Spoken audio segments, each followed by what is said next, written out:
Tani, Portugalia po vuan mungesën e një lideri, pra Ronaldo i madh po bën puna, po është kthyer në një barë për ekipin? Bruna, ndoshta çështja për cilën do duhet ta diskutojmë së shumti është pikërisht Portugalia, është një konflikt i cili i brendshëm, i cili mund të themi ka shpërthyer ashtu siç kishte shpërthyer tek Franca në vitin 2010, për shkak se futbollistët në thelb nuk po e shohin me Cristiano Ronaldon si frymëzim dhe lider brenda kombëtores, por po e shohin si pengesë në rrugtimin e tyre për të arritur një sukses të caktuar. Ndoshta ashtu siç e po tek Paris Saint-Germain, Kylian Mbappé dhe pas largimit e tij erdhën rezultatet, kjo po ndodh me Cristiano Ronaldo tek Portugalia. Kemi por edhe reagime nga vetë familjarë të Ronaldos që nga mbrëmja e djeshme kur motra e Ronaldos e sulmoi direkt me sfushorin Bruno Fernandes, po ashtu ka posur komente të jashtëzakonshme kundër me sfushorit tjetër Joao Neves nga populli portugez për shkak të një reagimi të tij ndaj pikërisht në drejtim ndaj Ronaldos. Pro populli është në onë Ronaldos, për rezultatet nuk po e thonë këtë gjë.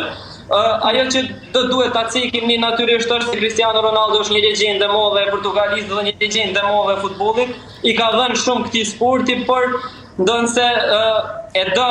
është një sukses kaq të madh për vendin e tij, për veten e tij, duket se mosha po e pengon. Paraqitja e tij në ndeshjen e por ndaj Kongos la shumë për të dëshiruar. Nuk ishte ai Ronaldo për cilin ne jemi mësuar ta shohim, në krahasim me atë se çfarë bëri Messi në ndeshjen ndaj Algjerisë. Pra, kemi dy futbollistë të cilët i kemi krahasuar vazhdimsi për më shumë se 2 dekada, për pomja e Ronaldos me Messi në ndeshjet e me sa duket Messi, meqense përmendë Messi nuk e ka penguar mosha, se me mosha aty janë apo jo. Po, dallimi mes futbollistëve është në 3 vjeçare, megjithatë Messi do duhet ta cekim që Messi pavarësisht problemeve që i ka pasur kohën e fundit, problemeve familjare, për shkak se dje familja e tij zyrtarisht komunikoi që babai i tij nuk është në gjendje të mirë, praktikisht është në një gjendje shumë të rëndë dhe Messi ka kaluar një kohë shumë të vështirë në 2 javët e fundit edhe në aspektin familjar. Ne gjithë kemi familje dhe gjithë e dim se çfarë do të thotë një problem familjar tek fusha jonë. Megjithatë, ajo çka ka bërë Leo Messi në ndeshjen e por ka qenë thjesht e jashtëzakonshme. Vetëm diçka, më lejo të bëj një pyetje. Domethënë, e gjithë skuadra punoi për Messi që Messi të bënte gola, apo Messi ishte i jashtëzakonshëm i arriti vetë? Pikërisht Bruna, këtu është dallimi, që sipas meje mes Messit dhe Ronaldos, për shkak se ekipi tek Portugalia ekipi po luajn për Ronaldon, kurse tek Argentina Messi po luajn për ekipin. Pavarësisht respektit që njerëzit kanë në Argentinë edhe futbollistët normalisht për Leo Messin, Messi është ai i cili po merr mbi supët e tij Argentinën dhe po luan. E ka dëshmuar këtë në vitin 2022 dhe e bëri pikërisht edhe në ndeshjen e por të kampionatit botror. Dhe pastaj nuk ka se si të mos ta duash një person siç është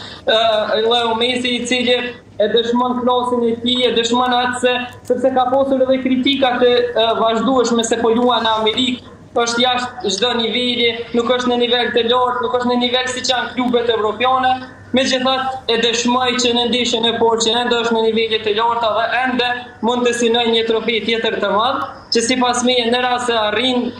nuk do të kishte më asnjë vend për diskutime, pavarësisht që mendoj edhe tash që nuk ka vend për diskutime për më të mirën e gjitha kurave, por që atëherë do ta volaste me një vull tepër të fortë epitetin e lojtarit më të mirë gjitha kurave. Po, ndër skuadrat të cilat me sa duket kanë zhgënjur në paraqitjen e parë është edhe Spanja,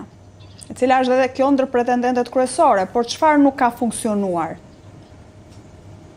Bruna, ajo që duhet ta themi ne se ndeshjet e pora nuk janë realisht testi i vërtet.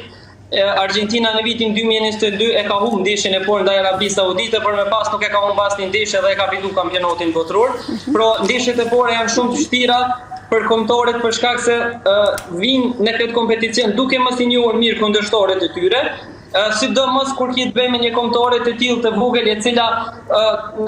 siç thash edhe më herët, të gjitha po punojnë, të gjitha po forcohen dhe futbollistët nuk e kanë atë motivin maksimal ndaj një kombëtare të tillë siç do ta kishin ndaj një kombëtare tjetër të fortë, që ndikon shumë. Unë mendoj që atë Sponja ka dominuar, kishte shumë raste